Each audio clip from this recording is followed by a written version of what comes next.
All right, we are now live. Neither of you guys have cough buttons, do you? No, I do not. It's stupid. God, It's a very poor design. yeah, it is. Unbelievable. All that money, no cough button. We'll get you some cough buttons. Yes, we're going to add cough buttons to your microphone.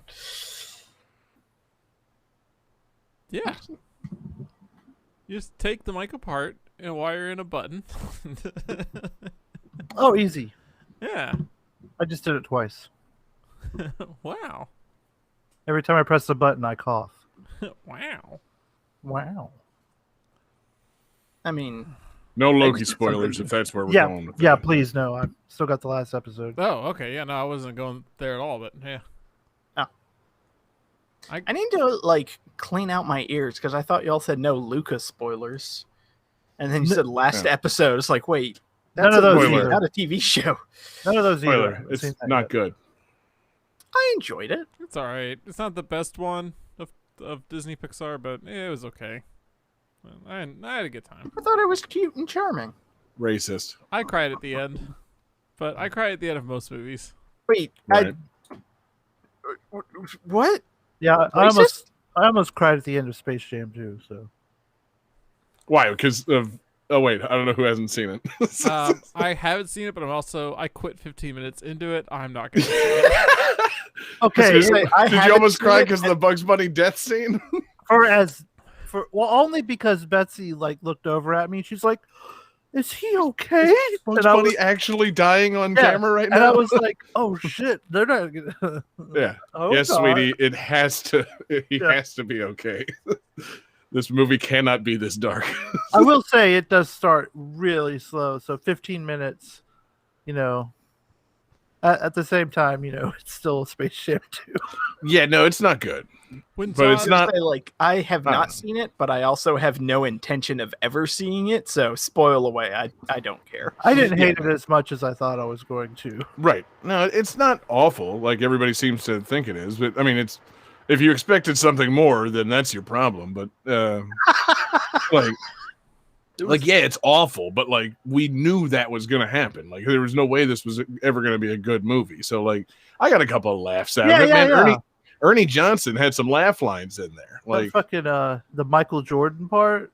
Yeah, the Michael Jordan cameo was fantastic. That was pretty fucking super great. unexpected. when But Don Cheadle got introduced as an algorithm, I was like, God. Now, John, his name was Al G. Rhythm. Yeah. I just no, it's terrible, John. if they had said he was an artificial intelligence, I could have No, gotten behind he's it. literally an algorithm. And I was like, the algorithm's just like a equation. That's No, what it's it Don is. Cheadle in a silver suit, John. Not in the year 3000. Yeah. I mean, no explanation of what created Don Cheadle. He's just like, I'm the algorithm that creates movies now. Did you know the monsters from the original Space Jam were in it? That was pretty cool. Yep. No Bill Murray or Wayne Knight though. So no, should have had something like that. I thought sad. Michael Jordan was going to fill in the Bill Murray role at that point. That'd be funny. Yeah. So okay. I had seen something about Don Cheadle. I knew he was in the movie, and I saw something about his character, and I thought it was AIG. Okay, he's some kind of technical thing. But now I'm realizing it's an L, and his name is Al G. Rhythm. Yeah. Yes. No. It's bad, man. Yeah, not good. Yeah. Worse than Luca. Luca looks like a fucking Oscar play next to Space Jam. It's pretty. What it's like, I'm watching this movie at home. I didn't pay any extra to see it. Mm-hmm. When I'm that's in a state where I will probably just sit through it. And even But you quit after 15. in 15 minutes, I was like, I can't do this. Well, at that point, I mean, there's no reason not to, because you hadn't paid to see it. If you went to the movies and walked out after 15 minutes, you get your money back, whatever. But there was not even a need to do that. It's like, wait, fuck this. Yeah, I'm done. So smart move, John. And I realized it was part of the story and how you were supposed to get there, but I just felt like LeBron was just needlessly mean to his kid. He was just such a fucking jerk. Oh yeah, no, it's like you're a fucking basketball playing billionaire, and it's not okay that your kid wants to develop video games for a living. Like, come on, man. Video games about basketball. Yeah, exactly. He Like, made a come on. basketball video game. That's good enough, right? Yeah, Like, he made NBA Jam. yeah. How'd Michael Jordan's kids do in the NBA? Oh, right, they didn't make it either. Like, what the fuck, man? Don't put that on that kid. Jeez. It was just like, come on, LeBron. Yeah. Don't be a jerk. Anyway, It's if I was a 10-year-old, I probably still would have been pretty fucking confused about the movie because it was full of Casablanca and Austin Powers references. And, you know, at one point, Wile E. Coyote does the Mad Max spray paint witness me thing. That was pretty rad. I could not believe that happened. And, you know, like, that was emblematic of most of the laughs that I had in that movie. It was like, what the fuck? Like, they didn't just do that. Okay, whatever. Anyway, we should probably start the actual show. I saw some people talking about that, like, oh, I can't believe they're doing this, and like, how ridiculous is this? Like, did y'all forget Space Jam 1 has a Pulp Fiction reference? Like, Yeah, it was timely. Nothing timely about a Casablanca reference. Well, no, but Casablanca is classic. Classic dog shit. It's timeless, is what it is. That's what Warner Brothers wants you to think. That's what Algae Rhythm wants you to think. Fucking Algae Rhythm. Yeah. Oh, jeez. All right, so by the end of the show, I'm gonna probably find some Rule 34 of Algae Rhythm just because. Yes. It's gonna be fucking that weird little iPod that was floating around next to him. Yeah. Oh God. Yeah. So anyway, I did see Jabberjaw in the background, so that was cool. oh, I don't even want to get into all the characters that were in the background. Like, I thought it was gonna be a lot more like, oh, look at that guy, and then like, you know, like the Mr. Freeze impersonator was in like 30 shots. Yeah. Like, it's like, okay, well, they're really ramming it down the throat. There's the Mask and the Joker standing with each other. Oh, that's wacky. They had two different penguins. I noticed they had the Danny DeVito penguin and the '66 penguin. Mm-hmm. And they had the guys from fucking Clockwork Orange. Yeah, you know, the people who raped and murdered someone. Yeah, oh, that's a great kids movie. That was my favorite. When I was 6, that was my favorite movie. I just wanted to watch a basketball game. I would watch the VHS tape and rewind it and watch it again. A little bit of the old ultraviolence. Every day after school. Yep. I would watch Play a little Clockwork Sonic the Orange. Hedgehog, watch a little Clockwork Orange. Go in, out, And then back to Lost in Space. Back to Major Will Robinson. Danger Will Robinson. There's a little bit of the in and out. Yeah, Milk Plus. All right, you know, last thing I will say also, it pissed me off. Like, we all saw Training Day back in the day, right? No. No, I haven't seen that. David? Denzel? Yeah. Yeah. All right, you know, the line about King Kong is King Kong ain't got shit on me. How many times has that line been referenced and said, and you know, referenced like PG style? King Kong ain't got nothing on me. And Space Jam: A New Legacy was just one more, you know, example of that. Like Don Cheadle fucking says King Kong ain't got shit on me. Oh, he did. But he says it ain't got nothing on me, and then it cuts to King Kong in the audience of the basketball game. Like, Yeah, me. it's just like, man, fuck this movie. Like, don't make these references for kids. No kid saw Training Day. I fucking saw Training Day, and that reference pissed me off. I'm very confused because I'm looking at the cast list and like they have Jeff Bergman, they have Eric Bauza, they have Jim Cummings, like they have all of the classic voice actors, and then they got Zendaya for Lola. I was like, why did you get like? She got the and in the cast. Like she's the Samuel L. Jackson as Nick Fury. Yeah. Like every Marvel movie ends with and Samuel L. Jackson as Nick Fury. This one was and Zendaya as Lola Bunny. So I was like, that's beyond stunt casting. No. Okay. It sucked. Anyway, Let's start the actual show. Let's wrap up this mini episode of Popes of Chillytown. Oh God! Takes Oh, the right back, guys. Has anybody been recording? This is a mistake. We should have recorded all this. This is solid gold. We are still live, right? Yes. Oh yeah. Okay, good. Still isn't. We started going live just to do this. We've been live for 13 minutes. Jesus Christ, John. Okay, start the fucking show. All right. 5, 4, 3, 2, 1, go. Uh-oh. That's not good. Uh-oh. Yeah! Welcome to So long Game to That get figured Tune. out. Come on and slam.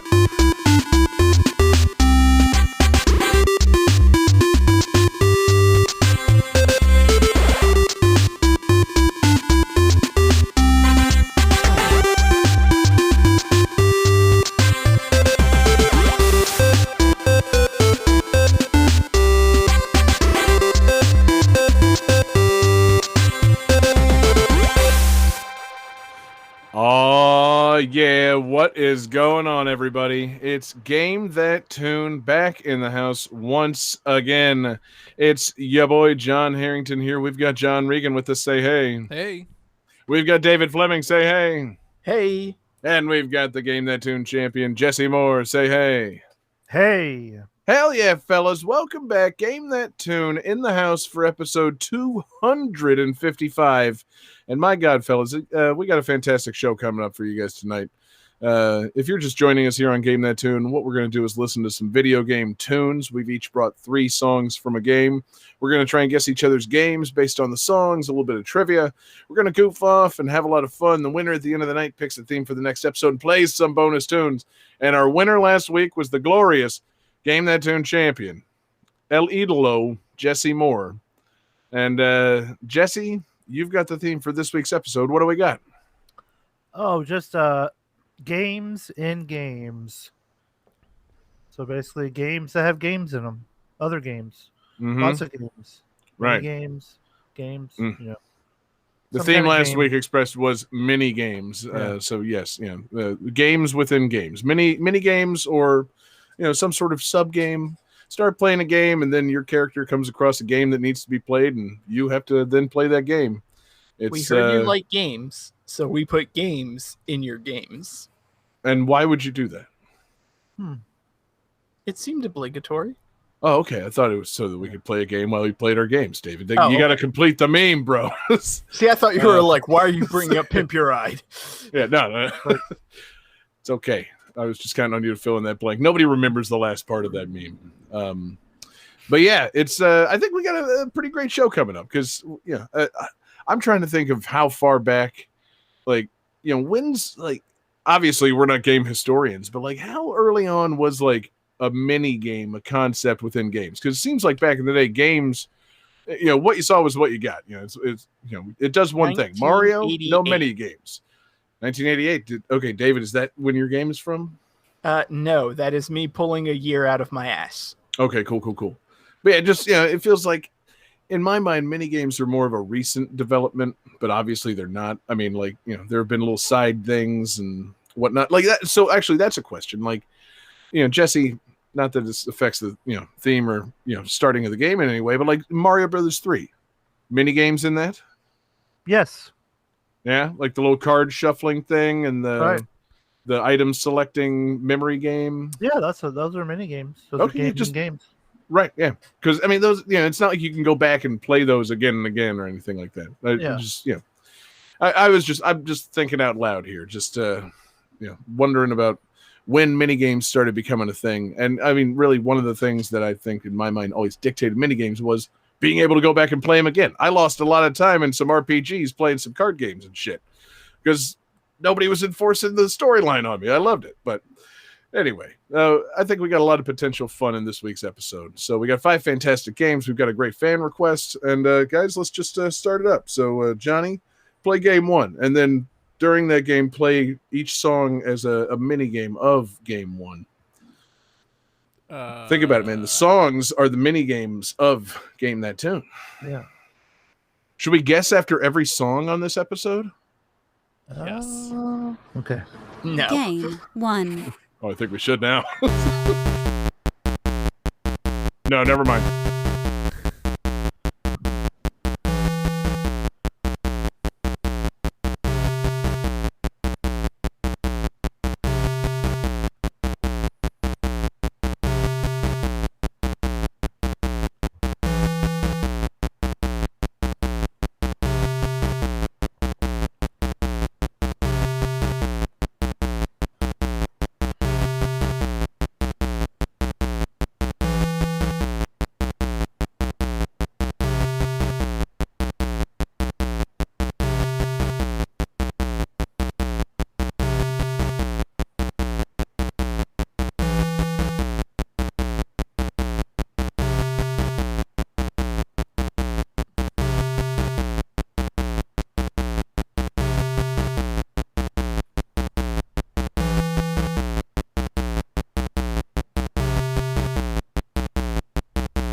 Jesse, I'm figuring this out. That goes on for 3 minutes. Is that all it is?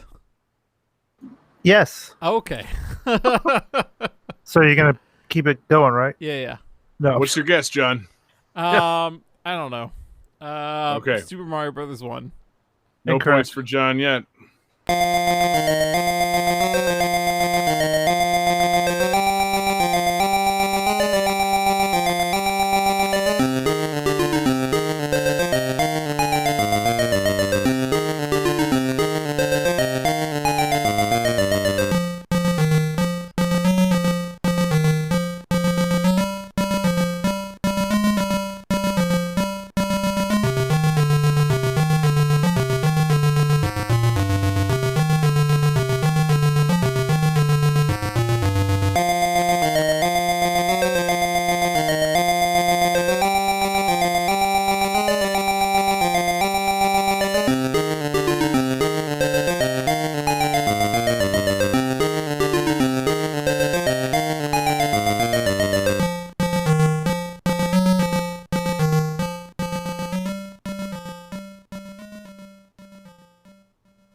All right.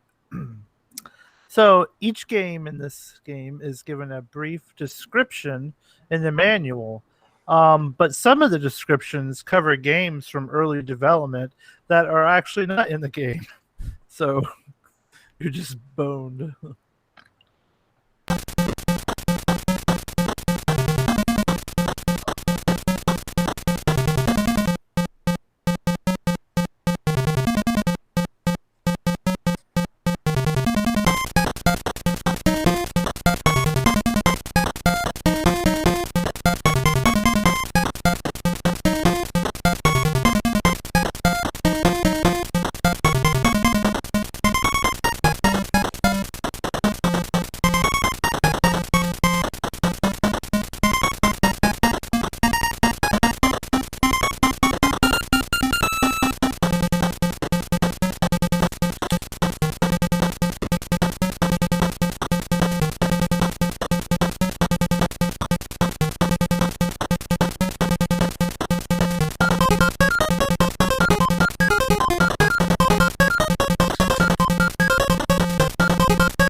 Jeez, that song is so good.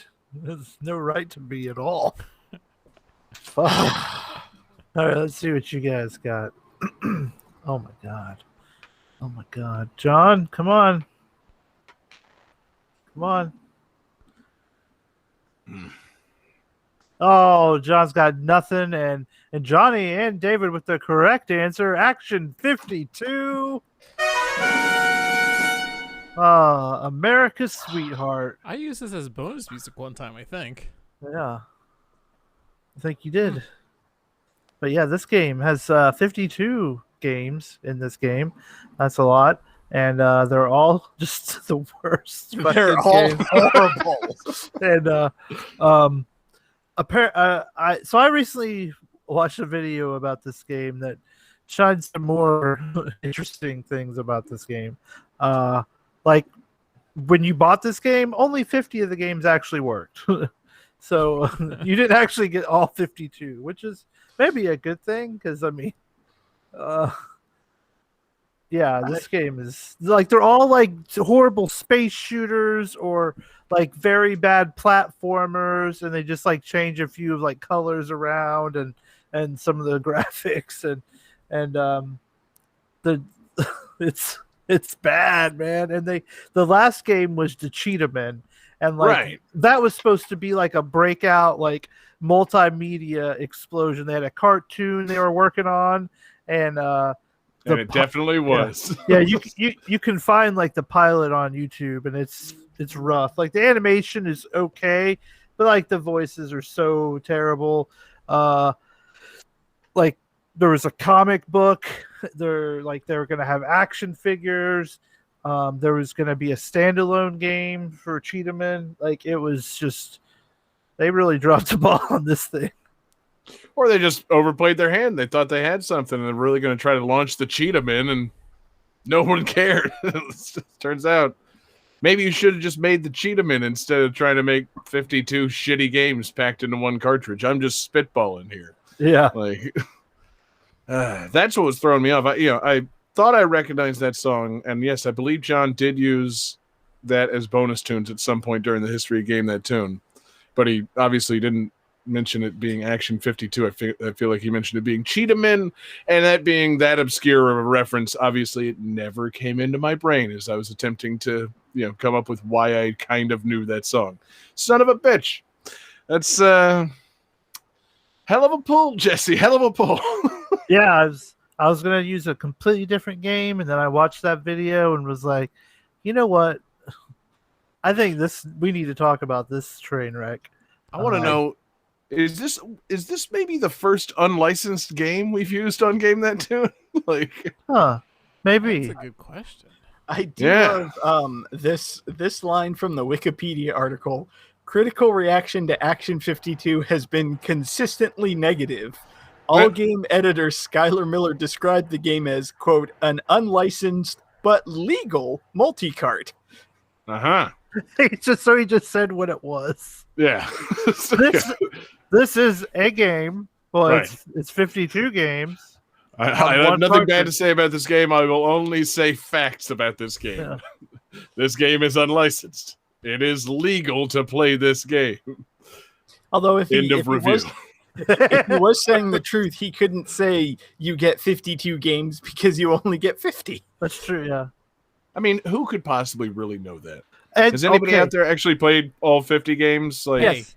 You know what? When I went to Burger King as a kid and I ordered chicken tenders, I would count and make sure I got the right number of chicken tenders every single time.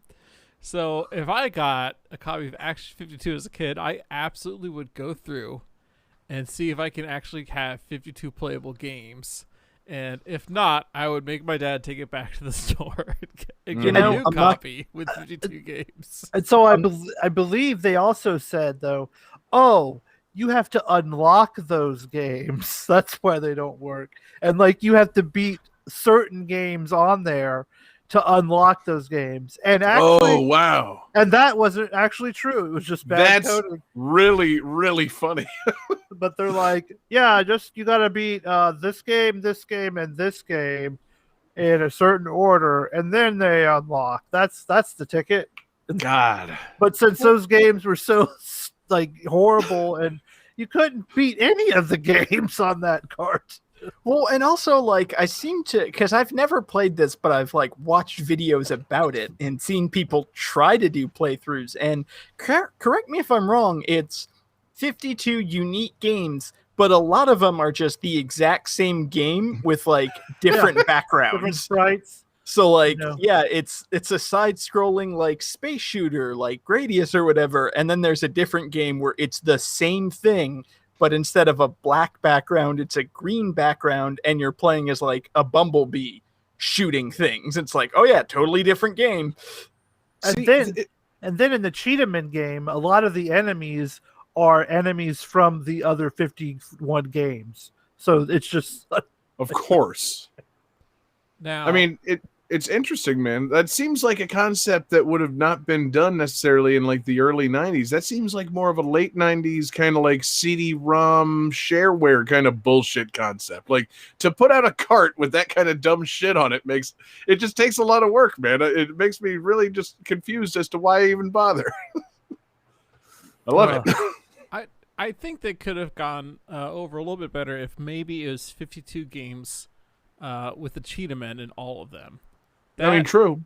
That like I would love 52 mini games with a cohesive theme of maybe all the same characters, right? So like Cheetah-Men in space, you got Cheetah-Men puzzle matching, you know, Cheetah-Men WarioWare. You want to play WarioWare? Oh, But with right. Cheetah-Men. And see, so my question actually is, how long are all the games? Like, is it like a level, or like is there a full game for each of these things? Like, it's not a question of how long is the game, but how long will you last? Yeah. okay, Yeah. How long will you keep playing because A, you want to, or B, it's not as difficult, but they're all like stupid hard. Like the platforming is not going to be good. The hit detection on the shooting is not going to be good. right, sure. It's all just bad. 52 bad games. Because see that's the thing. Like, why not just take the Cheetah-Men and make a level or make a game with 52 levels?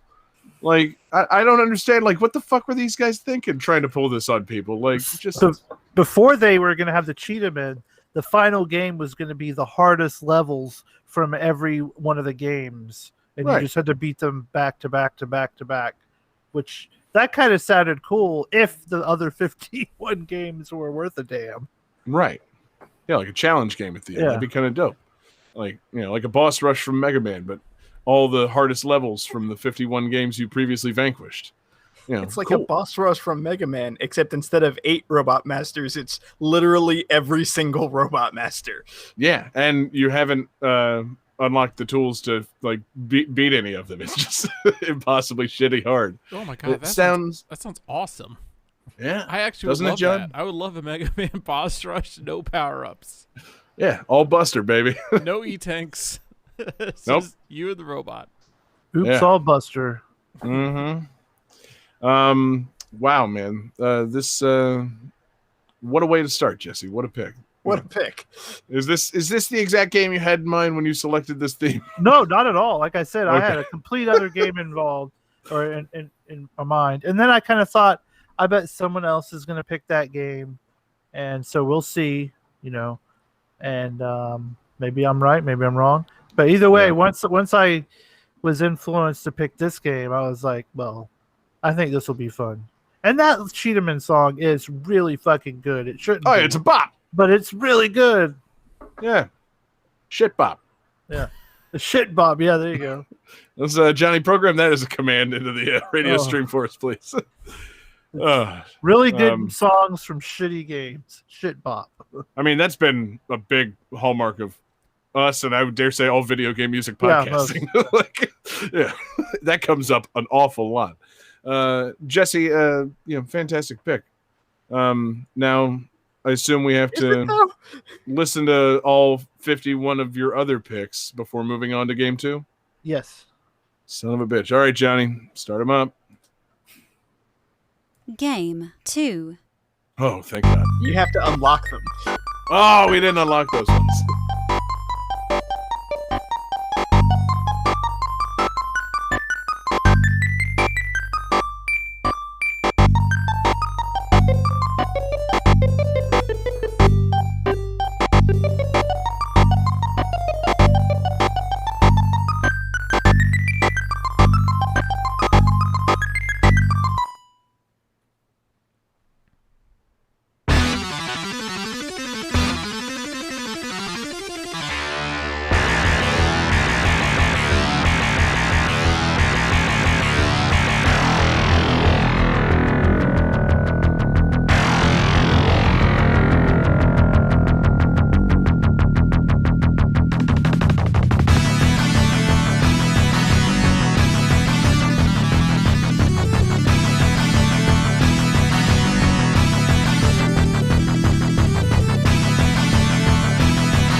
So let's see. This game got some mixed reviews when it came out. It's got a score of 76 on the PS2, 74 on the Xbox, and 72 on the GameCube, according to Metacritic.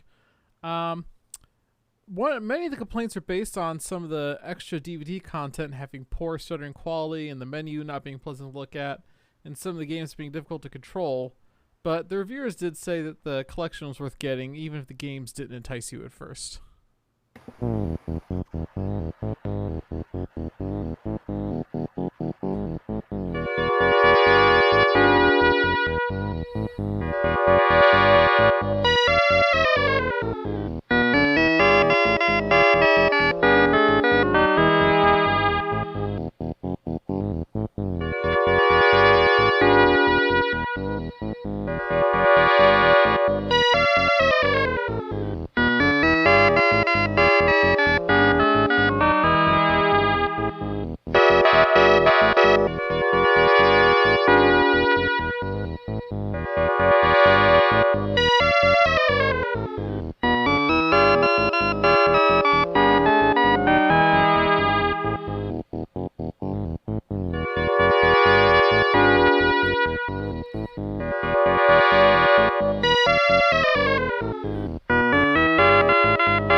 Alright guys, let's see your answers.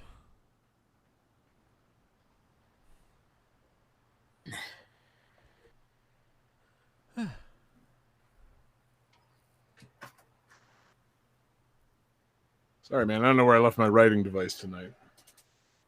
There it is.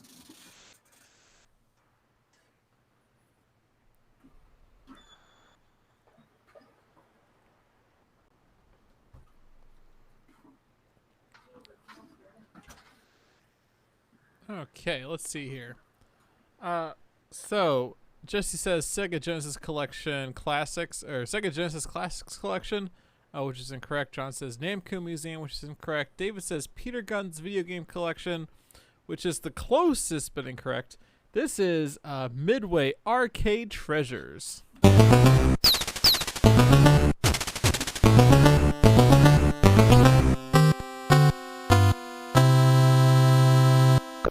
Oh, Spy Hunter's on there, isn't it? Yes.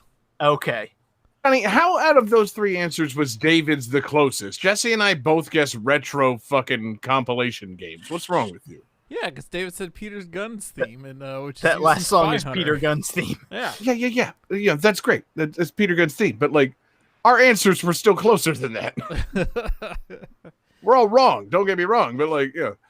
Wait, you just said you're wrong. John just wants to be less wrong than me. Exactly. I wanted to be acknowledged that I was in the fucking realm of possibility here. Like, There's not even any points up. Like, what's going on? yeah. My closeness must be acknowledged. So yeah, this is What the fuck, John? This is Midway Arcade Treasures, a collection of 24 arcade games released on the PS2, GameCube, and Xbox. Does this have Sinistar on it? It does. That game is wild. And it's also got Gauntlet, which is the first track we heard. It's got 720 Degrees, the skateboarding game, which is the second track we heard, and the final track being Spy Hunter. And yeah, I thought I would bring a little bit of controversy because the theme before we started the show was Minigames. Yeah. And then we started the show, it became Games with the Games. I'm like, uh-oh. Like, crap. Seriously, Jesse, this is why you need to speak the theme as you spoke it in last week's episode. Because Johnny is ripe for a game overing based on the theme of mini games. But no, Jesse had to say games within games, which I would still argue this is not that. This is a compilation of games. John, is there an overarching story in which you go through these games and play? Absolutely not. Exactly. Like, yay, John. But these arcade games are also tiny, right? They're mini games. So I argue Arcade games are some of the largest games in the world, John. Well, no, but not these arcade games, because a lot of these are from like 1982. You know, like A lot of these arcade games are maybe a few kilobytes tops. No. They're We're not tiny talking games. about data size. We're talking about cabinet size, John. Arcade games are some of the largest games in the world. Nearly all other games are smaller than arcade games. Oh man, could you I'm kind imagine of- a giant arcade game that's filled with mini arcade games, and you put in your quarter and you choose your arcade game, a little mini arcade game comes out, and you have to play it on like a teeny tiny joystick. And Yeah, teeny tiny one of those little buttons. things you can buy at Walgreens comes out and it plugs into your TV. Oh, it's Yeah. so it's like a big Coke machine, but like instead of a Coke, a little arcade machine comes out. Yeah, a mini arcade game vending machine. What about a giant Coke machine? Oh, Vin's they're all out of Galaga. I And don't it want Vin's to play arcade giant games- Galaga. Like Liu Kang's Fatality, where it just drops a fucking arcade cabinet on you. Oh yeah. I would Good also, idea. I would also like a gacha game, a gacha arcade game thing where you you go to the Sunnies and you go to the sticker machine, and next to the sticker machine is a little machine where you put in a few quarters to get a little tiny mini arcade game out of it. The Homies arcade game series, and Okay, yeah. God. Man, if homies were like amiibos and they unlock games for you to play, man, I would have kept all my homies. I miss those guys. Man, Johnny, I still think you fucked this up. But yeah, I don't know, man. I guess based on, like I said, the way Jesse announced the theme at the beginning of the episode, I guess he didn't. So what's your favorite game that's in this, man? Tell us about some of these games. Man, my whole plan was to get game over, and I'm not ready to actually talk about this. I mean, Jesse you know, did a real funny 'cause heel I'm- move by changing the theme at the beginning of the show. That's what I do, baby. I'm looking at the list. There's 24 arcade games in because this is Midway Arcade Treasures 1, right? Start the lightning round. No, I was just like, I'm looking at there's 24 games, and of those, like 6, maybe 7 sound familiar. I'm like, what the fuck are these games? All right, David, what aren't you familiar with? Well, I'm looking at 720 Degrees, Blaster, That's Bubbles. Wait.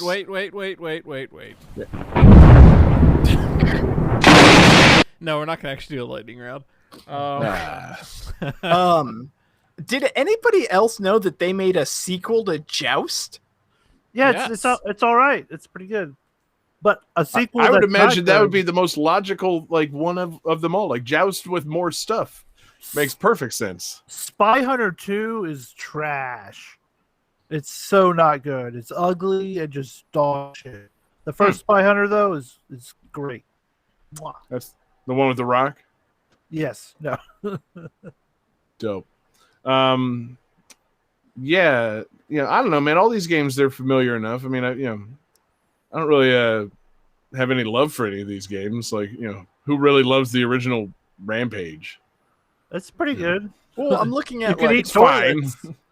Rampart, which is a game that combines shoot 'em up and puzzle, and apparently set in like medieval times. It's Like, pretty fun. what the fuck is? I've never heard of this. I thought that was that Woody Harrelson movie where he No. like really didn't get how Reddit AMAs work. I don't know That's if something do you guys remember that whole thing? Woody Harrelson. No. Woody Harrelson Clearly goes we on don't. Reddit. He goes on Reddit to do an Ask Me Anything thread, and he's there to promote Rampart. And anybody asked him a question that wasn't about Rampart, he was just about like, sorry, but I'm really just here to talk about Rampart. So it was Ask Me Anything about Rampart. Yeah. It was not really an Ask Me Anything. That's kind of funny. Oh, poor Woody. Yeah, no, I want to know about this. Johnny, tell us about Satan's Hollow. God, That sounds dope. It really does sound dope, and I don't know a whole lot about it, to be honest. And I need to go check it out. I do know it's some kind of like fixed shooter game. Yeah, I love it. The description. The player must shoot flying formations of gargoyles in order to pick up pieces of a bridge that must be built over a river of lava. Once the bridge is complete, the player can cross it to face Satan. Fuck yeah. Yeah, that That sounds movie awesome. sounds so cool. Yeah, I'm into it. But yeah, no, I'm not so much into this this collection, man. I would not have I would never have bought this. Yeah, that's pretty Ever. disappointing too. That it includes like DVD content of like behind the scenes videos and stuff like that. But apparently the videos stutter, and are just Ah. generally poor quality. It's like, how? That does suck, because that would almost actually make it more intriguing. Like, here's the thing about old arcade games. They're all fine. I don't really want to play them in the... Like, I'll pay $0.25 to play them once somewhere else outside my house. I will not pay $40 to buy a collection of them to own and play in my house. So then, add some DVD special features about, like, the making of these games. Okay, now you might be enticing some of the arcade enthusiasts out there. But if the video quality sucks, then what's even the point, man? What the fuck?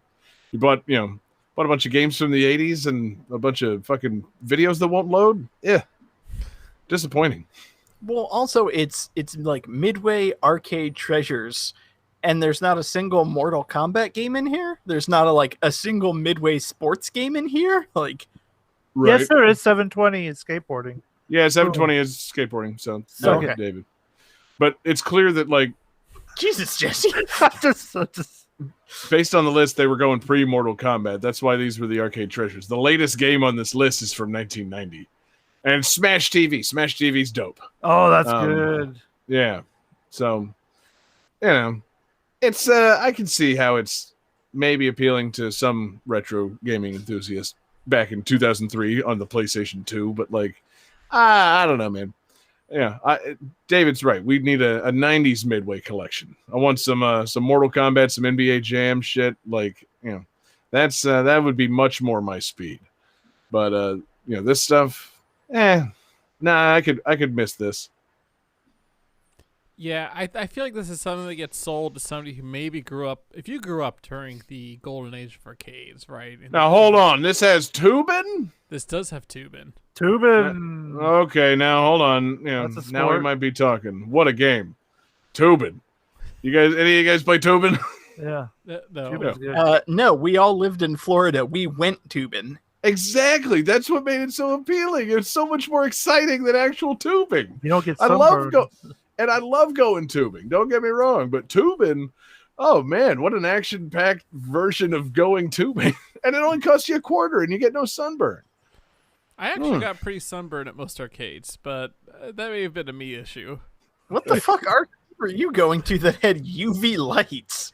The big open-air 3. arcades.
All right, this is our fan request. This game received positive reviews. According to Metacritic, the only version that did not receive generally positive reviews or universal acclaim is the DSiWare version, which received mixed or average reviews.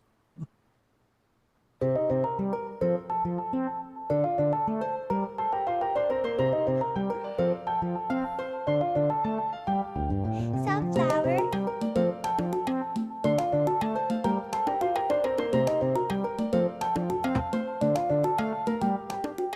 One, two, three. There's a zombie on your lawn. There's a zombie on your lawn. There's a zombie on your lawn.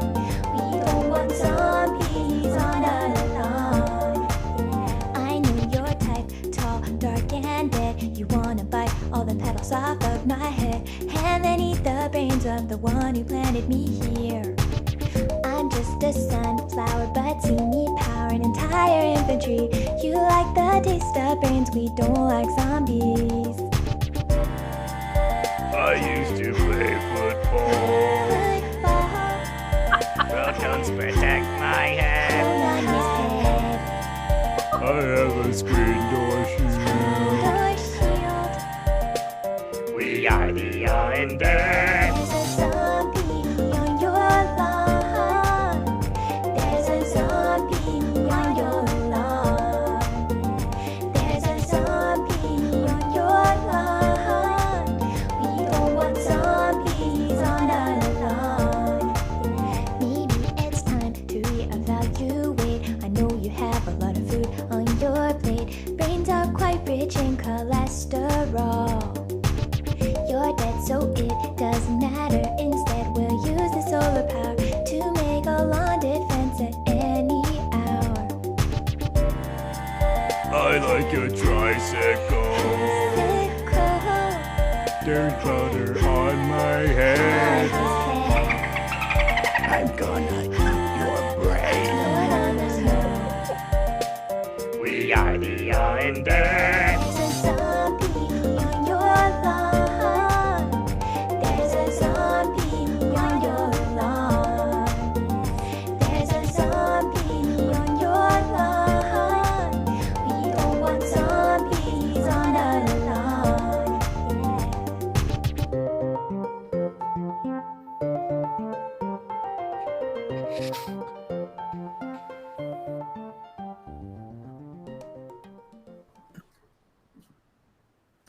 All right, let's see some correct answers. Oof. John says Peggled Knights. That's incorrect.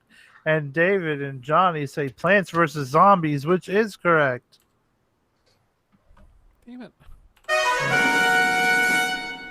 There you go. This is Plants vs. Zombies, our fan request in the Discord channel by Mork. And so yeah, this game, y'all play Plants vs. Zombies? I think have. John. Yeah. I was gonna I- say, I never have. Didn't this start as like a flash game or something? I recall playing it like on a web browser, but I could be wrong. I forget how it started, but I know it was in like 2009, and it was like everywhere, and they put it on phones, and it was one of those first like phone and like video game console games. It's like, oh, you could play, on anything. They even like started referencing it in other games. I remember in a WoW expansion, they made a whole mini game of Plants vs. Zombies where you could like plant different plants and fight off the Forsaken and stuff. It was interesting. They even had some spin-offs of Plants vs. Zombies where they turned it into like a shooter game, which was like a character-based like squad shooter, and like the different zombies or plants like did different things, and I've heard that it's actually pretty fun. I was gonna say, wasn't that like a big E3 reveal like last year or the year before, where it was Plants vs Zombies coming back, but as like a third-person shooter? That was a while ago. It seems like it was like called Garden Warfare. Um, but yeah, they're pretty neat. They're like tower defense games, the original ones. You got these like special flowers that you don't want your zombies to eat, so you gotta like grow other flowers that'll attack the zombies. And there's different kinds of zombies and different kinds of plants, and um, just one of those games that is real addicting. And I don't know. I think Mork did a pretty good pick. Apparently, in the game, once you beat the story mode, you unlock a whole bunch of different like mini games and challenge modes. So that's the Now, I can't remember. Do you strictly play as the plants, or can you also play as the zombies? it's been a while since I've actually played it. I forget. That'd be cool if it was like multiplayer and you could play like versus someone as the zombies and vice versa. That'd be cool. Checking now, because, God, did I buy this like in a Humble Bundle? I think I own this game. Probably. I think I've owned it for some time. Yeah. Yeah, I don't think there is a versus, but that would be cool. I feel like I was maybe gonna try this game because I'm not one for tower defense games, but I feel like this is kind of beginning entry level tower defense, so this would maybe get me into it, but I, for whatever reason, never picked this up. Yeah, I- it's I got real big into custom StarCraft maps back in the day with like these tower defense like mini games, oh fun. Yeah, so once I got this, I was like, I can just play this on StarCraft. Like, I'll just Yeah. go back to StarCraft. But that was and still is my answer to everything. Like, I'll just go play StarCraft. When was the last time you played StarCraft? Don't ask that. Oh. We're talking about Plants vs Zombies. Oh. John, do you have strong feelings on Plants vs Zombies? Man. I was about to say, John, for our audio listeners, do you have strong feelings? I had to really think about it, and no, I don't. I don't know what it is about this game that repulses me and makes me never want to play it. Probably that it just got its start as a mobile game, and I could smell a fucking microtransaction coming a mile away, and I wasn't interested in playing it. Like, something about this game just always put a bad taste in my mouth. I wanted nothing to do with it. All right, John, Just, what's your, ugly little characters, ugly fucking interface, ugly fucking game. David? Apparently, there's I no thought the characters were kind of microtransactions. cute. See, and now if I'm just learning now that there's no microtransactions and I've been avoiding this game mistakenly all these years, I'm a little disappointed.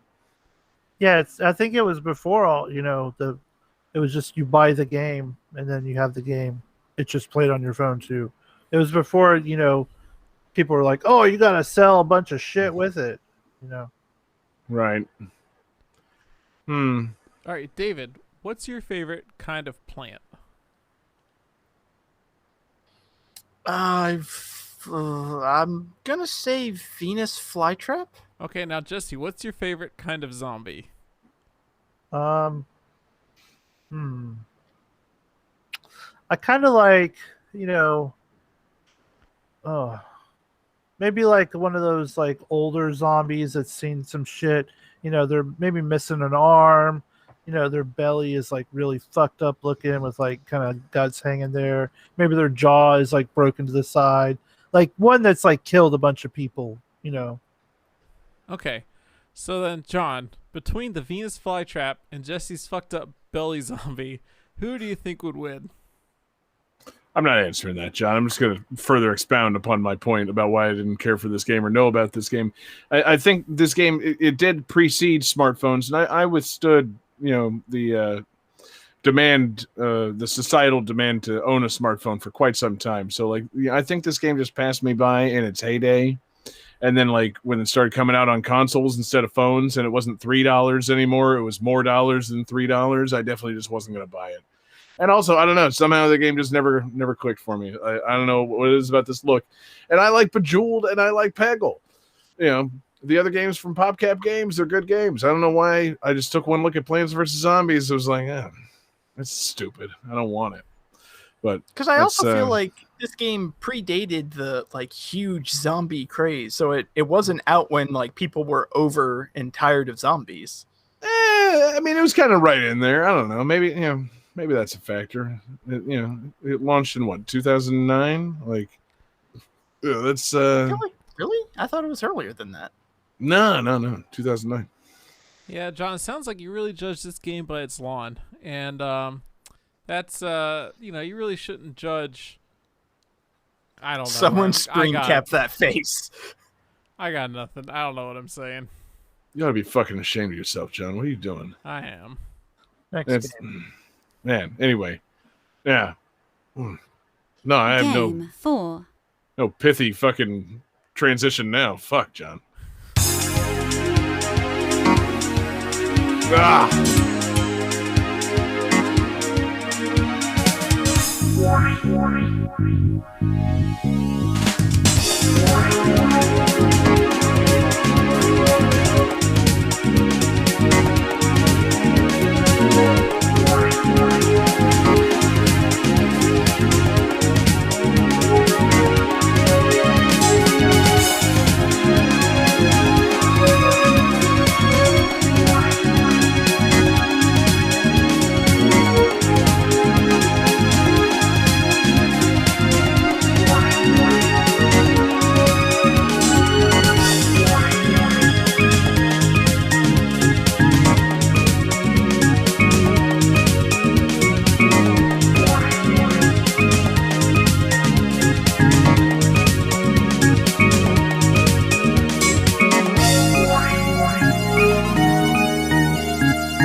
All right, guys. So this game was originally being developed for the Sega Dreamcast, but due to that console's untimely demise, it was ported and became an exclusive for a different console.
How you guys feeling?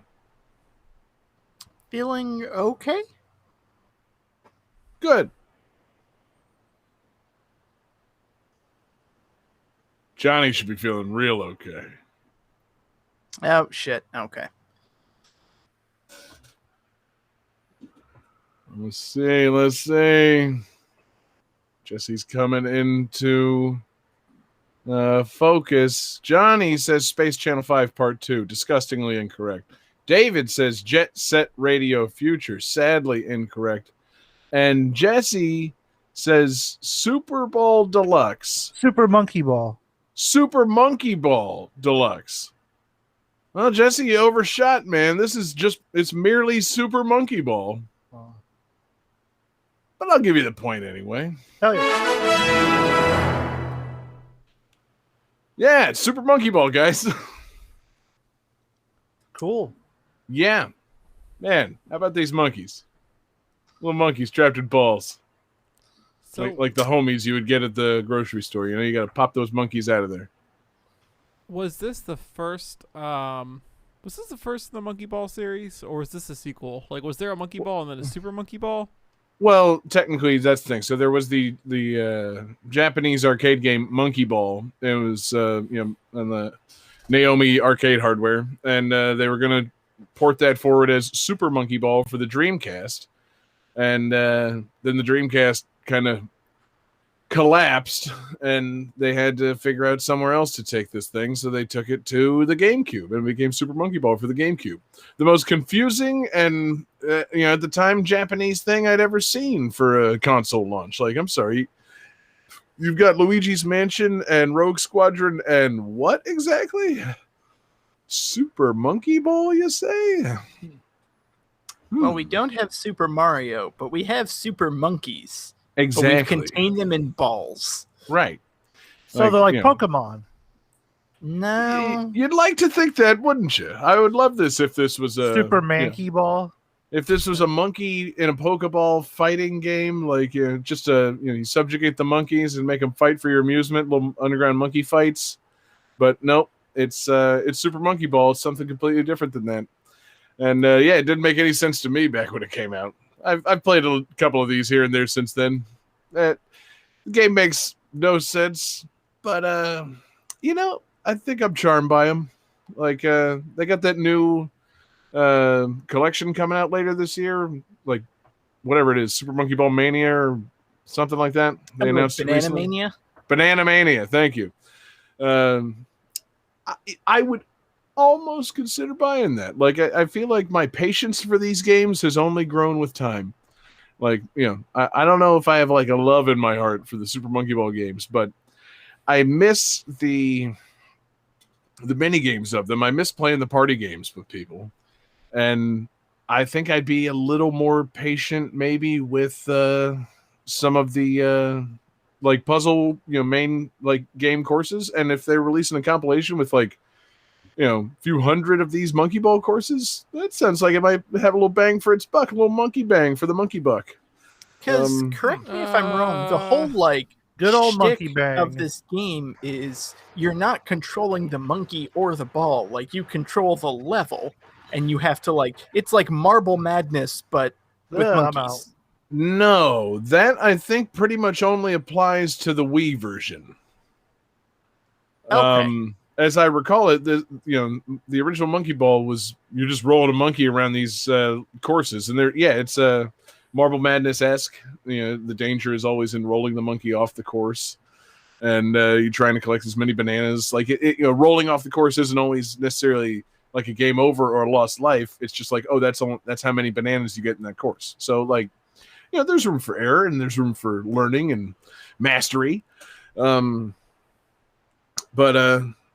It's not just like punishingly incredibly difficult. There are some stages, as I recall, in like some of the later ones where like it becomes less control and more like a little bit of like Sonic action. Like they get some momentum going, and it's like, okay, hold on, that like all I did was start that monkey down a small ramp, and now the level's kind of playing itself and it's out of control. Like it's not so much fun for me. It's hilarious to watch that poor monkey roll around in that ball, but like yeah, I like to actually play the game, not just not make the game happen. I like to play the game. So I don't know. It's I'm intrigued by that compilation coming out later this year, honestly, because I feel like it's the kind of crazy shit. Obviously, my son won't be ready for it. He's only 3, so he's not ready for real puzzly games. But I feel like it's kind of colorful shit that I could play like alongside him and him find it amusing enough that it could make it into my regular rotation. Like I've been discovering games that he likes to see me play, and the key factors seem to be color and sound. So put some monkeys and some balls and some colorful levels, he might just go for it. You know what he really likes watching me play? The painting game. Splatoon. Splatoon 2. He loves watching me just fucking play Splatoon. These squids flying all over the place and shooting shit with colorful paint. He just he loves it. He watches it like a fucking cartoon. He's been watching me play Mario Golf. Like, he loves it. He loves the dance Luigi does when he gets a birdie. Like, all right, son, you're all right. So these monkeys and these balls and all these colors and all these bananas, it might just be right up his alley, man. So son, I know how much you love son, I know how much you love Mario Golf. So this weekend we're watching the Masters. Crack open Daddy, a cold one. Yeah. Why isn't anything happening? Something exciting's coming. Son, let me explain my Masters tradition to you. I don't watch Thursday, Friday, or Saturday. And then we wake up late on Sunday. We go to a sandwich shop, order a big fucking cold cut sandwich. Go home, eat that whole sandwich, fall asleep, and then wake up for the final 4 holes of the Masters, son. That is how you do Masters Sunday. I was going to say, it's like, son, let me explain my Masters tradition. And you just pull out a giant bottle of wild turkey. So here's what we do. Yep. He's going to learn real good, man. But anyway, Monkey Ball. We all played this at some point. I feel like this was definitely a rental for all of us back in the early GameCube days, and we got together and played some of this, right? Like, I got some fond memories of playing Monkey Target with you guys. I don't think so. Like, I've always wanted to play this, but I don't think I've ever played a Monkey Ball game. I mainly remember playing this at UF, like in the dorms. Ew. Some of my roommates had a GameCube with Super Monkey Ball, and we played a lot on that. Gross. Although I'm looking at this and I feel very upset that I haven't played this, because here are some of the mini games. You've got Monkey Bowling, Monkey Billiards, Monkey Fight. Like, I want to play some fucking Monkey Fight. Yeah, there's a little of that Pokemon aspect in there. They have knives. No, they have balls, Jesse. It's not Super Monkey Knife. What's wrong with you? Monkey knife fight. Oh would be god, so could you fun. imagine Super Monkey Knife? It's like Super Monkey Ball, but they're just like riding around on knives like surfboards. I don't know, man. That sounds Have you ever awesome. seen a monkey testicle fight? It's pretty interesting.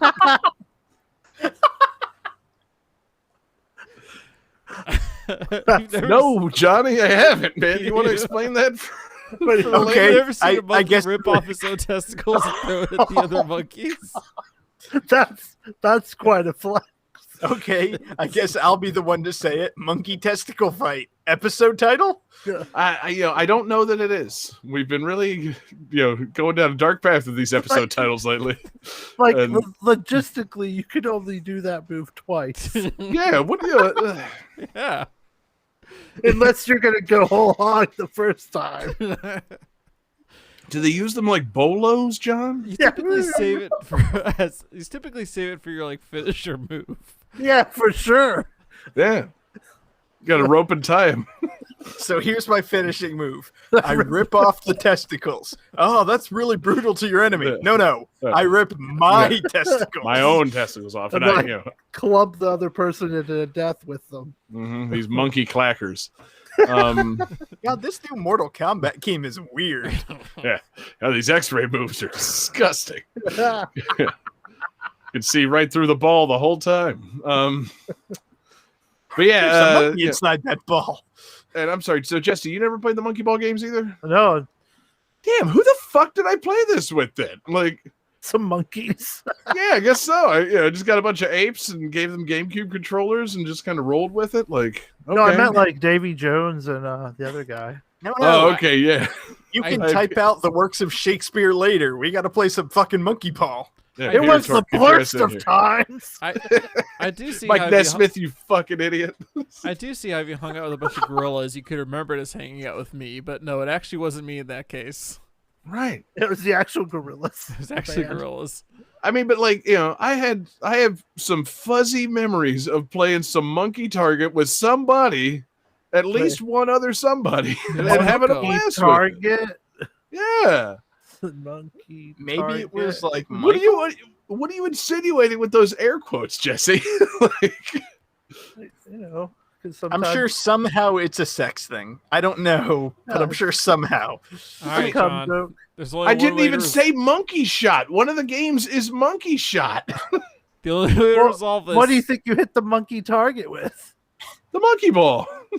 The only way to resolve this dilemma here, John, you gotta drop trowel and show us that you still have your testicles. Yeah. How you know I didn't participate in the old monkey target, huh? I don't want to be the one to get this podcast canceled, but if that'll be in the post show. That'll be a Patreon exclusive. My testicles. That's it. Back to Um, Winnipeg. Yeah. But no, the game's fun, man. Like the mini games are a lot of fun. They had like billiards and golf and fucking monkey bowling. And the highlight of the whole thing was monkey target. Like, it's you roll your ball down a ramp, launch it off, press a button to open the monkey ball like a hang glider, and then hang glide to a target and try to drop in the middle of the target and collect bananas and get closest to the center of the target. It's perfect drunken nonsense minigaming. Like, the actual like super fun. the main puzzle game of the game is fun and all well and good. But man, when you get 2, 3, 4 guys together and you start monkey targeting, it's just so fun, man. It's crazy. Like if the new one comes out, if this compilation comes out and it's got online monkey target, that also is going on our list of streams we do nightly. We're gonna do Mario Party Hootenanny, and then we're gonna change over for like a round robin tournament of monkey target between the 4 of us every single night, guys. Because I'm telling you, it just doesn't get any better than that. It's really something, man. I'm sorry, John. Before we move on, I think I have to definitely get the remake or the Banana Mania, just because I was looking into it. And apparently it features different character skins that makes them look like the old GameCube version. You have the classic soundtrack, which replaces the soundtrack with the original soundtrack. and there are 3 playable characters based on the actual Sega Game Gear, Dreamcast, and Saturn. So you can play as a fucking Sega Saturn in a ball. Interesting. Mm. That's ridiculous. The I Game want to play Gear- that. The Game Gear one runs out of batteries real quick though, so don't pick. Right, exactly. Yeah, it's not great for monkey target. It just kind of fades halfway through the flight towards the target. That sounds fucking great, man. I like it. Sega getting a little self-referential, giving themselves some self-love, man. Sega should do that. Like, it can't just be Sonic. They got to love the monkey too, man. You know, just I don't know. That's good shit. I'm glad they put that in there, because that's the kind of hot nonsense that, yeah, fuck it. Like, why not play as a Sega Saturn in a ball in a monkey in a Super Monkey Ball remake compilation in 2021? Yeah, fuck it. Throw in the Sega Saturn in a ball. Like, yeah, Oh yes. might as well. Truly, I don't really understand why they're making that remake. Like, I don't know who's clamoring for this, but it feels like Sega, a while back they did that little survey and, like, basically asked everybody, like, do you like anything that we did besides Sonic? And I feel like they might have gotten the message, like, yeah, go ahead, try some other shit. Like, maybe people will buy it. So I feel like I have to support this. I gotta go grab those monkey balls when they inevitably come out. What is so funny, guys? I don't understand. I wasn't laughing. I know, that's why I'm asking Johnny. I want to know. What's the story here, Johnny? You find something funny about the phrase "grab those monkey balls" when they inevitably come out? Trying to keep a straight face so that we can just transition to the next game, and it's a good podcast moment. You're fucking it up, John. Oh shit! God damn it, John! Game 5.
So, this is the only game in this series that was not published by the developers.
Guys, who has their answers ready?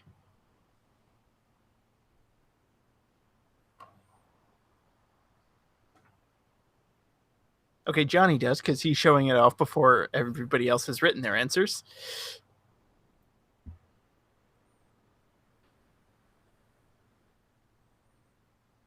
So John says Monka, because he's apparently throwing the game. Johnny and Jesse What? have the correct answer. This is I'm Shantae. losing the game. Dang it. Fucking soundboard. Da da da da da da. So yeah, this is the original Shantae for the Game Boy Color. Yeah. Yeah, and again, sorry, David. I'm not throwing the game. I'm losing the game. There's a huge difference. Throwing I'm sorry. implies intentionality. I'm fucking up, is what I'm trying to tell you. I'm sorry, I'm not trying to rub it in. No, I know you're not. Thank you for giving me the benefit of the doubt. Thank you for thinking that I knew what the fuck this was. I didn't. I did actually. I didn't know Shantae had mini games. I thought she was just a genie who turned into animals. She does. In the original game, there's actually 3 mini games. There's a racing mini game where you do a foot race against Roddy Tops. There's a gambling mini game where you like roll dice to place bets on lizard racing. And then every town has a dance studio where you can do a dance mini game and earn extra money. Cool. Good. So it does include mini games. There are games within this game. And this is the original Shantae. And it's not that great. Whoa, David, how are you going to sell your girl out like that? Well, it's like for a Game Boy Color game, it's surprisingly good, but there's a lot of things that you can tell it's the first game. I think one of the big things that bothers me is every other game you can buy like upgrades to make your hair whip attack stronger and make it go faster so you can whip multiple times and whatnot. you never get to upgrade your hair. So it's always slow, it's always short range, and it's never quite that strong. And enemies take a shit ton of hits in this game. So instead of just like a fun little action platformer, you're just running around like whipping your hair and fighting enemies. This like it's a lot slower, and you have to plan things out more. It's kind of more like the original Castlevania, where you can't just like run in. You have to like kind of take your time and feel things out. Cool. Fuck that. So there's Not what I want. Wall meat. Yeah. There is not wall meat. No. She ground break a bunch beef? of like candelabras with her hair and eat the meat. No. But There it's- is a day-night cycle, and enemies get stronger during the night, Oh. which is very frustrating, especially in the very beginning of the game before you can like buy magic items and weapons, because you're pretty much stuck with your slow hair whip, and then all of a sudden like here's some giant monster that normally takes 10 hits and now it takes fucking 20. Like, Yeah. oh god. Talk about a horrible night to have a curse. Fortunately, there isn't like a prompt. Like it turns to night. Like it doesn't stop everything and like, okay, what a horrible night to have a curse. Like, no, it just kind of happens. But it's still like a fun Metroidvania game. And it's still good. It's just not as good as later games. Later games definitely improve upon it. Although one thing that I did like is it recently came to Switch, and when they ported it, because it had special features, it was a Game Boy Color game, but it was released after the Game Boy Advance came out. So it would the cartridge would recognize if you were using a Game Boy Advance, so it would brighten up the color palette, and you could buy a special transformation dance only if you were playing it on the Game Boy Advance, and like you could never access that otherwise. But in this newest port, when you start up the game, it asks like, do you want to play Game Boy mode or Game Boy Advance mode? So I thought that was a cool little detail. Like Nice I touch. I like when companies do like port stuff, when they add those little quality of life features, especially if it's like, we're going to do something super cool for those who play this on a different system. Like anytime that there's a Game Boy port and they have the Super Game Boy like borders on it, like that's a nice touch. I like that. Yeah. Cool, man. Yeah. So what are the animals that you get to turn into in this one? So you get to become the monkey, the elephant, a spider, and a harpy. I only And, care about the monkey. it is kind of weird though, because the monkey is a brown monkey. And in every game after this, they kind of realize, wait, Shantae has purple hair. It should probably be a purple monkey instead. So this is the only game where you get to play as a brown monkey. Huh. It's just I don't know, one of those like odd details. That's Right, yeah. bananas. Yeah, if you want to make it very clear that it's still Shantae in that monkey's body, you should make it a purple little monkey, not a tan or brown monkey. That's odd. So, yeah, fuck them. Terrible game. 4 out of 10. I was Brown monkey. Negative. This guy I follow on YouTube, Modern Vintage Gamer, he's the one who actually ported this to the Switch, and he did some pretty interesting in-depth videos on the Wait, process. he himself? Yeah. Oh, okay. Like, yeah, he coded up a Game Boy emulator, and then they actually like edited the Game Boy ROM to reference like the Switch buttons and stuff like that.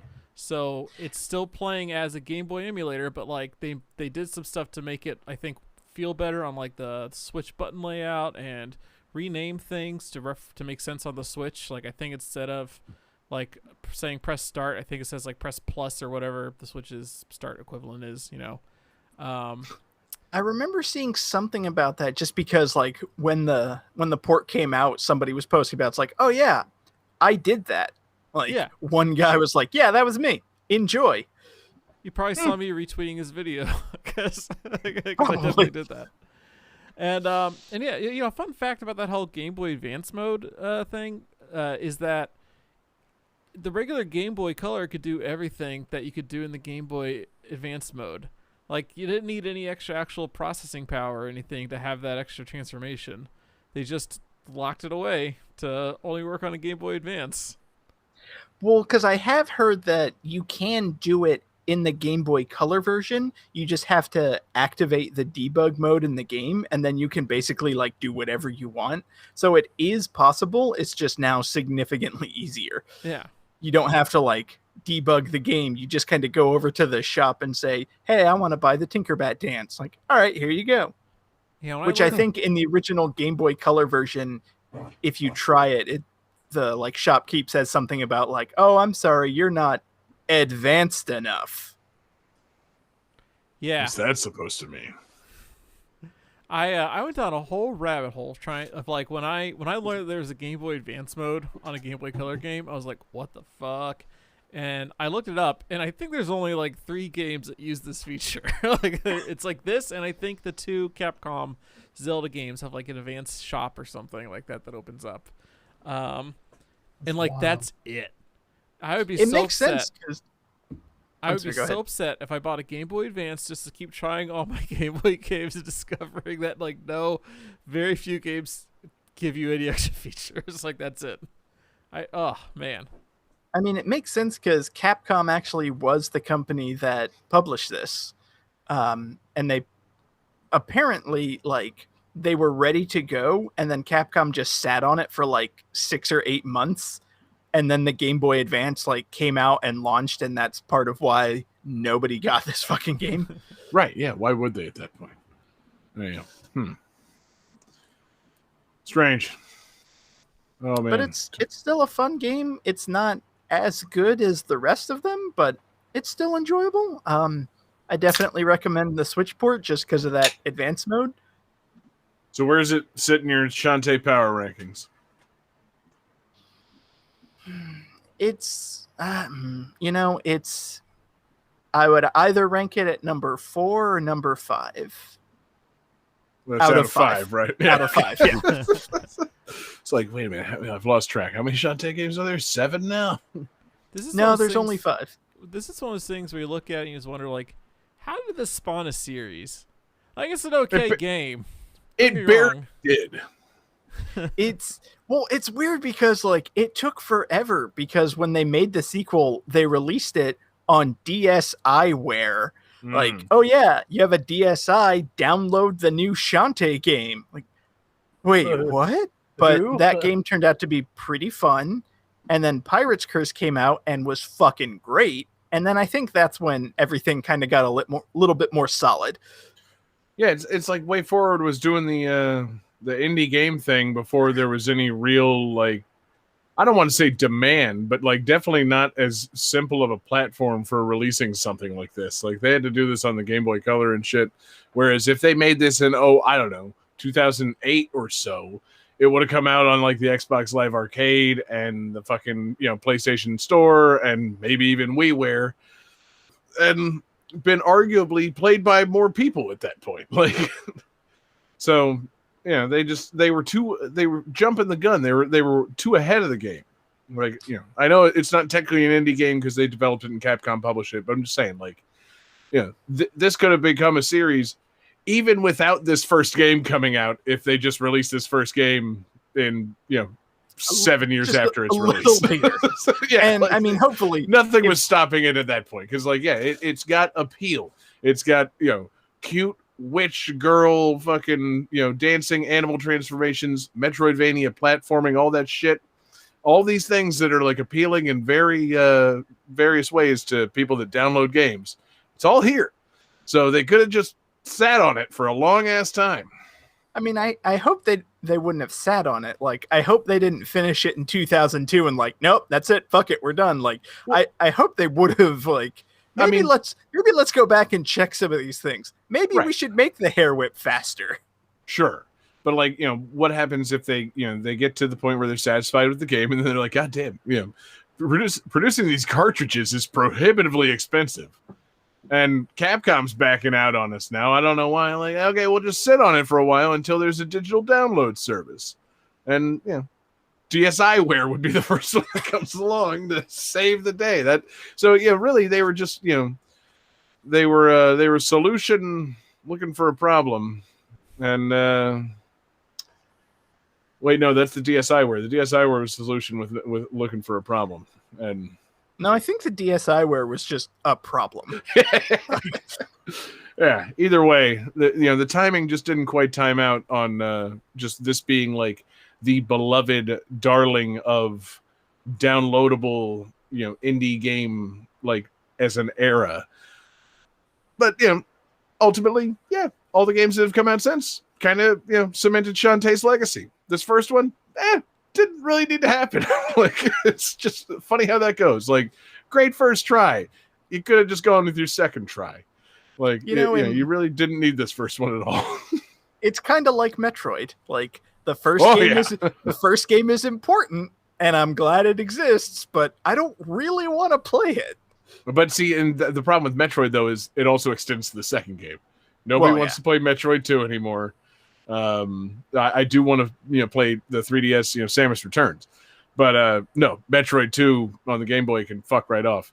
So if a series is strong enough to just ignore the first two entries in it and start at its third game, then it's just destined for greatness. That's the message. So yeah, Super Metroid and Pirate's Curse, that's where it's at, baby.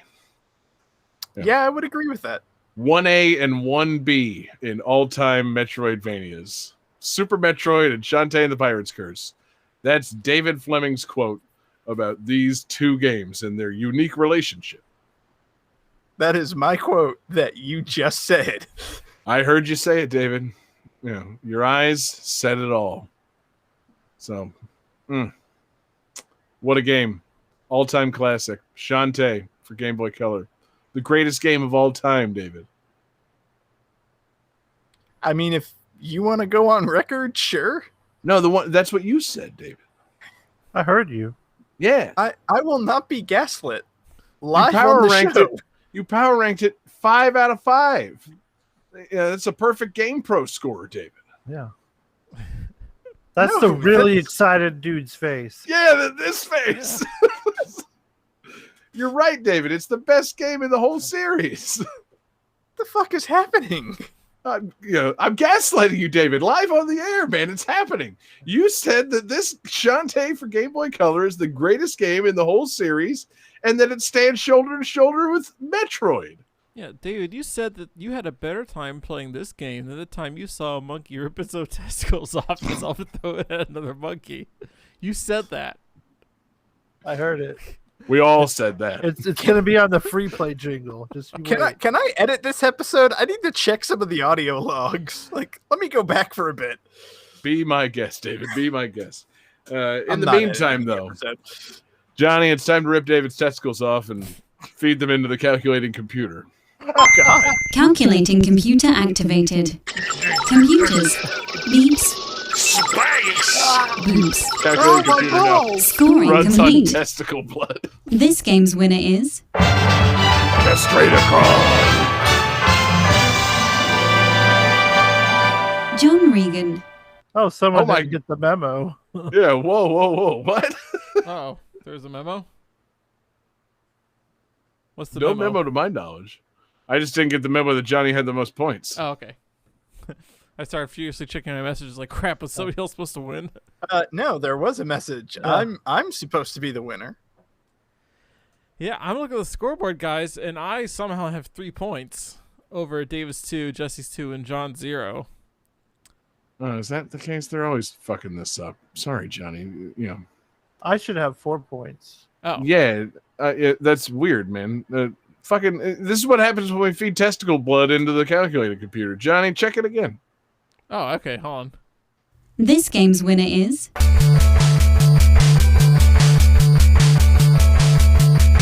Jesse Moore. Oh my God, Jesse. We finally cleaned all that blood and lymph and mucilage out of the calculating computer, and it revealed that you were, in fact, the winner of tonight's episode. Son of a bitch, man. That's right. What a showing. Back to back. 4 fucking points. Yeah. Yeah, That's a lot. unbelievable. Literally unbelievable, Jesse. Unbelievable. Feel like the fix is in, but I'm Wait a second. I have no leg to stand on here because I have 0 points tonight. And I'm not so shitty at the game as Johnny is that I can use that as a platform to get an actual like fucked up win. So Jesse, congratulations, you've done Thank it, you. man. You've won tonight's episode of Game That Tune. Thank you. Strong showing. BDE, big big BMBE, big monkey ball energy on tonight's episode we got there, Jesse. Super monkey ball. Oh God, yeah, super dick energy. So I got to know, Jesse, what do you got in mind for a theme for next week's episode? How about games where you ride on other animals? Games where you ride animals. Yes. Okay, not Like other animals. It doesn't, because you could be an animal too. Don't change the wording of the fucking theme, I mean, Jesse. Speak the technically theme. humans are animals, so. If you could ride an animal in the game at some point, it's usable. Yes. Okay, and it I love can be the same animal. Like if you're a dog and you ride a dog, that counts, right? Yes. Oh yeah. Okay, good. Yes. Some dog on dog action on next week's game. That's it. No. Animal riding on next week's Game That Tune. That's Jesse, I like it. Yeah. Now, question. Real animal or fictional animals are both valid? Yes, fictional as well. Okay, cool. Then yes, we're all the way ready for next week's Game That Tune now. Fucking, we're going to be riding animals just like we do most weeks on Game That Tune, but next week it's going to be the theme, so that's fantastic. What a showing, man. What a strong episode of Game That Tune this is, man. Jesse, you're on a fucking warpath right now. Looking ahead to the next month. Yeah, no, I like it, man. You're pointing at the sign for August Absurdity. Fucking reminding everybody why you're the champ of Game That Tune. Fucking A. Back-to-back wins. It's not unprecedented, but it's very low in the list of precedents that we have here on Game That Tune. So, well done. And thanks to everybody who joined us for this episode. What a fun episode we've had. Thanks to everybody watching live with us. We're live every Wednesday night. We're on Twitch, YouTube, and Facebook, except this Wednesday because this is a Tuesday. We're typically live on Wednesday nights, though I think we might be having some ongoing Tuesday shenanigans here in the future. I'm just spitballing here. No evidence of that just yet. But we're live on Twitch, twitch.tv/GameThatTune. Search for us on YouTube, Facebook, anywhere you want to watch us. We're live, and we'll let you know. We'll shout at you. Thanks to everybody listening in podcast form. Our podcasts still reliably come out Tuesday mornings at Game That Tune or anywhere you get your podcasts. So listen, enjoy, rate, subscribe, all that crap. Follow. I don't know what the words are for podcasts anymore, but do whatever you do to a podcast to Game That Tune. Thanks to everybody checking out patreon.com/GameThatTune. Patreon.com/GameThatTune is the home for awesome exclusives. We've got all kinds of fun stuff. We've got mixtapes. We've got GTT gems. We're going to bring back the movie commentaries if Johnny doesn't go out of town next week. We got a lot of fun stuff in the works. You help us keep the lights on over there at twitch.tv/GTT radio or 24/7 video game music live stream. And we just super appreciate you guys supporting the show. So we're very thankful for all our patrons. We're especially thankful for our absurd fans on Patreon. Alex Messenger, Lance Revere, Damian Beckles, Bradford Stevens, Taylor Y, Sam L, Mork, Tasty, Grimmery, Phoenix Tier 2121, and Unsaddled Zebra. A fantastic group of patrons at patreon.com/GameThatTune. Jesse, who was our requester tonight? It was Mork in the Discord. Mork in the Discord, Patreon Absurd Fan Mork, thank you so much for that request, and thank you for being in the Discord. That's the best place to make your requests. Or you can hit us up, gamethattune@gmail.com, or find us on Twitter at GameThatTune, or find us individually on Twitter. We love talking to you guys, hearing from you guys. I am there at JGangsta187. You can find John Regan on Twitter at JP Regan Jr. You can find David Fleming on Twitter at EFD Fleming. And you can find this week's winner, the back-to-back Game That Tune winner, the Game That Tune champion, Jesse Moore, on Twitter at Sega_legend. Yep. So legendary performance there, Sega Legend, and I assume that you have legendarily great bonus tunes to take us home. Oh, I do. So another one of our favorite artists has passed away recently. God damn it. The incomparable Bismarcky, and I tried so hard to find some kind of like fun like video game remix of one of his tunes, and I just couldn't. But it's hard to remix, mouth beatboxing. It's true. very hard to do. But in a video game, Grand Theft Auto San Andreas, Bismarcky's song "The Vapors." We is got the on there. vapors. Yeah, so let's rock it. Radio, TV, and even the press say what's the meaning of VAPORS. The meaning of this word, without no doubt, means nobody wanna be down when you're down and out. Now when you're established and got a lot of money, everybody wanna be your buddy and honey. Like tall buildings, they call skyscrapers. And you feel it. Nothing can save ya, but this is the season of catching the vapors. And since I got time, what I'm gonna do is tell you how they spread it throughout my crew. Well, you all know T.J. Swan, who sang on my records. Make the music nobody beats the biz, well, check it. Back in the days before this began, he used to try to talk to this girl named Fran. The type of female with fly Gucci wear, with big drug jewelry and extensions in her hair. When Swan tried to kick it, she always best talking about, baby, please, you work for UPS. Since he wasn't no type of big drug dealer, my man T.J. Swan didn't appeal to her. But now he trucks gold and wear fly belly boots, rough leather fashion and tough silk suits. Now she stopped fronting and wants to speak and be coming to all the shows every single weekend. To get his people number, she be begging please, dying for the day to get skis. She caught the vapors. She caught the vapors. She got the vapors. She got the vapors. I got another partner that's calm and plain. He goes by the name of the Big Daddy Kane. The mellow type of fellow that's laid back. Back in the days, he was nothing like that. I remember when he used to fight every day. What grown-ups would tell him, he would never obey. He wore his pants hanging down and his sneakers untied, and a Rasta-type Kango tilted to the side. Around his neighborhood, people treated him bad and said he was the worst thing his mom's ever had. He said he would grow up to be nothing but a hoodlum, or either in jail or someone would shoot him. But now he's grown up to their surprise. Big Daddy got a hit record selling worldwide. Now the same people that didn't like him as a job saying, can I borrow a dollar? Ooh, you're a star. Now they call the vapors. They call the vapors.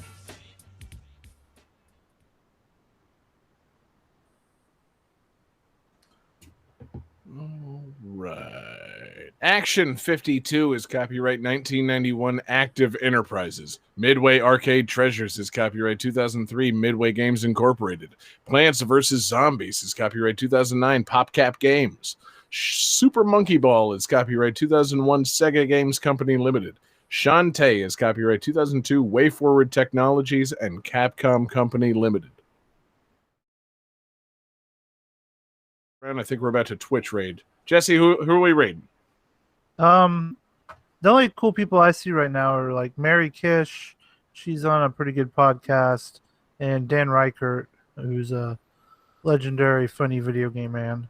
God damn, Dan Reichert's got a lot of viewers. Who's this Mary Kish? She actually works for Twitch, but she's also on Fire Escape podcast with Don Reichert, and they talk video games, and she's pretty funny. Fuck it. Let's get on her radar. We're going to raid Mary Kish. We love you guys. Thanks for watching. Peace out.